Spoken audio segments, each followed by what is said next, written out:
Hello and welcome. This week I want Jamaica to wake up. My brain is still perplexed and sad since I watch all angles on television Jamaica and saw one of its most riveting programs. It was a program showing how Jamaicans were bleaching themselves to look like their colonial masters, those who have wrecked this tiny nation. I am appalled that people were prepared to bleach themselves to cancer and other debilitating diseases to look like their colonial masters.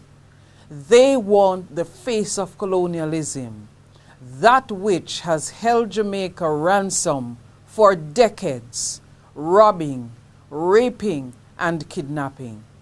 They are still the ones former Prime Minister Edward Seaga spoke about in his famous haves and have-not speech in Parliament years ago. They were the same set that Michael Manley used political ideology against, and they fought him every inch of the way. They were and are still prepared to cut the country's umbilical cord and toss it in a pit latrine if any of the sons and daughters of peasants dare to put restraint on them. They will suffocate Jamaica in order not to pay their taxes.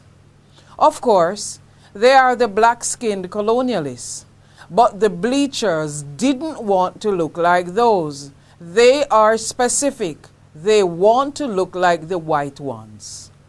History has failed us, but we have failed ourselves badly. Why? Because everyone is afraid of being blacklisted from their own country for speaking the truth. No one wants to talk about the Jamaicas within Jamaica. We only want to talk about ghettos. Ghetto people are not the only pockets of destructive forces we have in this country.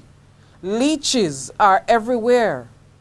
Ghetto people are not the only ones who steal electricity and water. Jamaica has always been a classist and racist society, but everyone pretends that everything is all right. Exploitation is as rampant today as decades ago with no end in sight. We blame politicians for the wreck that this country has become, but politics is not the only train wreck to hit Jamaica. Special interests have done more damage to Jamaica than politics. Hence the reason for a lot of Jamaica's crime, because criminals know each other, big or small, uptown or downtown. But law enforcement only comes after the small ones. I grieve daily for what my country has become. History has been taught in a vacuum, so that many seeking an education do not know it's only a stepping stone. How much worse off they will be without it.